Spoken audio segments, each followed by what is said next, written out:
Today, I want you to begin thinking about different colors of pumpkins and what you want yours to look like.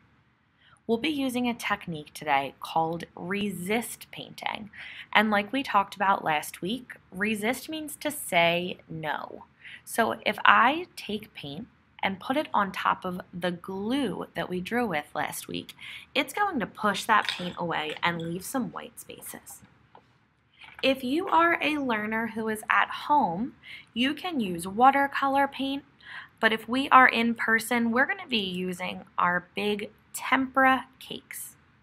Remember to get started with tempera cakes, we're going to get our brushes nice and wet and then get your cakes nice and wet. You're going to begin painting in your pumpkin however you feel most comfortable. I'm going to start by going section by section. The more paint you have on your brush, the darker your colors will be, and the lighter your colors are, then the more water you will have on your brush. Today we'll be talking a lot about different values in colors. And value is the lightness or darkness of a color. So to get that orange darker, I will get more paint on my brush, and to get it lighter, I will have less paint and more water.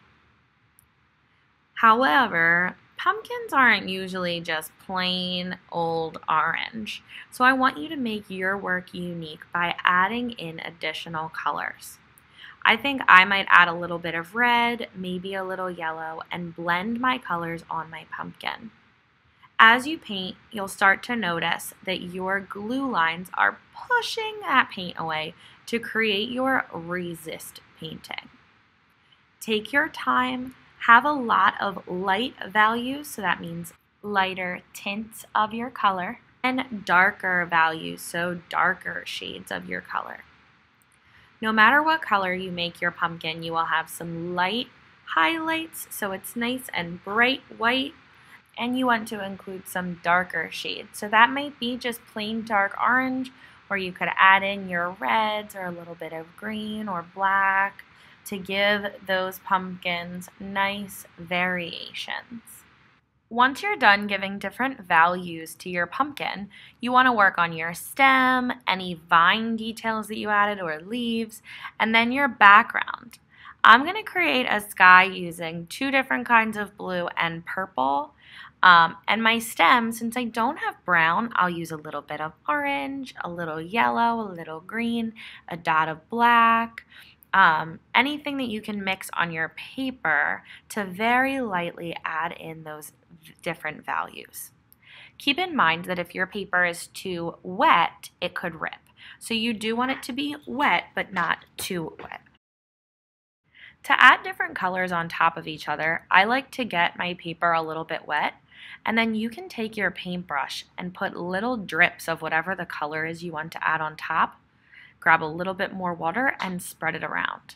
It will make it a lot easier to mix colors that way instead of dipping back in the same color a lot of times.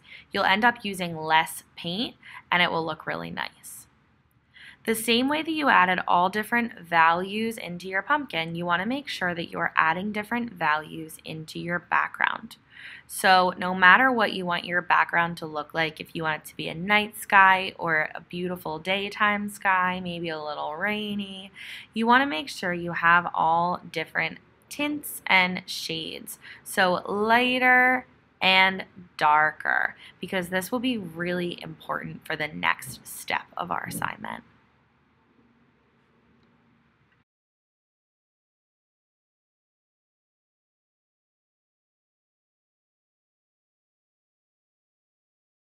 We need to make sure our paintings are finished today or we won't be able to move on to the next step next week.